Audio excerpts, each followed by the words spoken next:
Hey everyone, this is Kent. I'm going to take you guys through my download process and my editing. This is how I come in with a card. I pop this out of the camera. It's an SQD card. Pop it into my reader. Typically what I do is I launch Photo Mechanic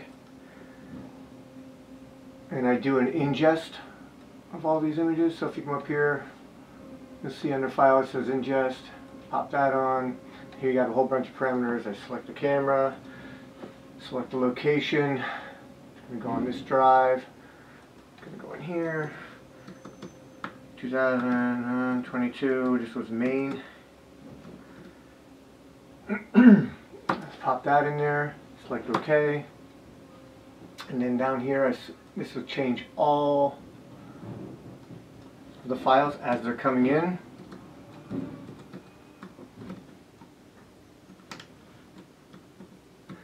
And that's how that'll work out. I set this to 0.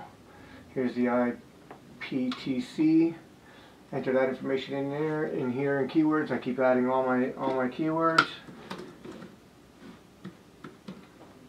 Just like that. Pop them all in there. This is all my normal information. It just basically has my copyright. Tells you where I am. A couple of different things for categories. Location. I don't remember the actual name of the beach. I'll have to look it up later, but for now I just write in here a basic description, and this will get tagged to all of the files as they're importing into Photo Mechanic. This is set to be on, this is set to rename, sequence, pop ingest, and it'll start loading up all these files.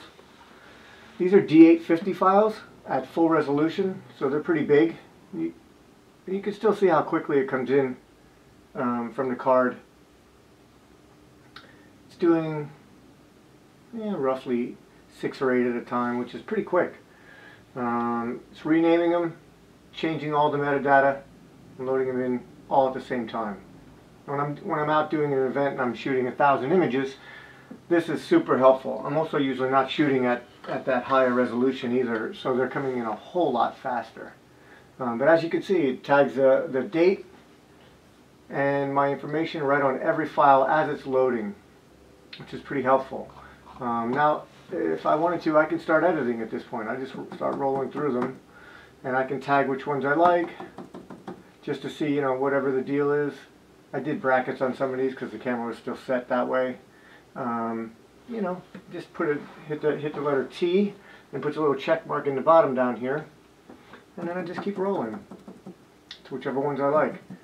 I'm just going to grab a few so you guys get an idea of what I do after that. That's a pretty cool thing of just text here. I'll just grab that one.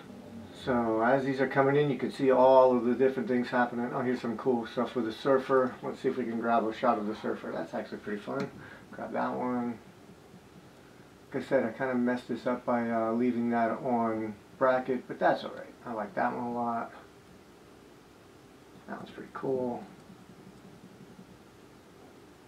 I like him walking away. That's nice. Sort of sunset shot. Very cool. Here's self-portrait. There you go. Cool. So what I do then is, while I'm doing this, is I go into the drive where I placed them. I make a new folder that says selects. And I grab up here, I go to tagged. This will show me just the ones I chose. I select all of those, drag them over to the folder that says selects. They go away. Hide that. Then I launch Capture One.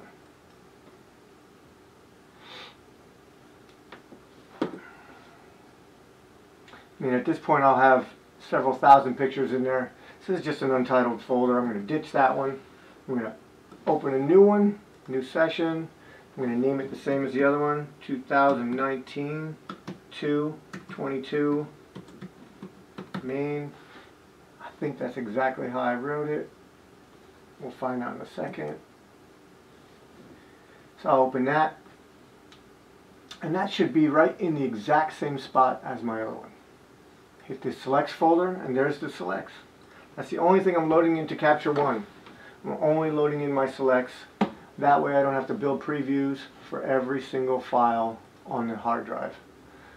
Can go in here, adjust a bunch of things. Capture One has a whole bunch of really amazing features to it. All kinds of fun things. So I go in there, I do that. This is a pretty cool file. I'll just pop that up a little. You can do all of your sharpening, all of your white balance. You can make it a little warmer. Pretty cool. And then if I want to, since there's 4 of those, I can just hit Shift Command C. That copies that. I can select all those files, hit the V, boom, it pops them into all of them. As long as they're relatively the same, I can go back in and change a little bit here. And that's basically how this is going to work out. I'm not going to do much editing. This is not what I would do for a full edit. I'd take a lot more time, but I don't feel that you guys need to sit there and watch all that. So I'll do all that. I'll select all of those. I already have process recipes set up here for me. You can set 20 or 30 of them or 40 of them yourself. I typically would just export a full-size TIFF or a JPEG or a PSD, whatever you like. Get rid of that check mark. Go to this check mark. It brings up what's in there. It's Adobe 98, TIFF, 8-bit. A lot of times I'll do 16-bit if I know I'm going to be doing some editing.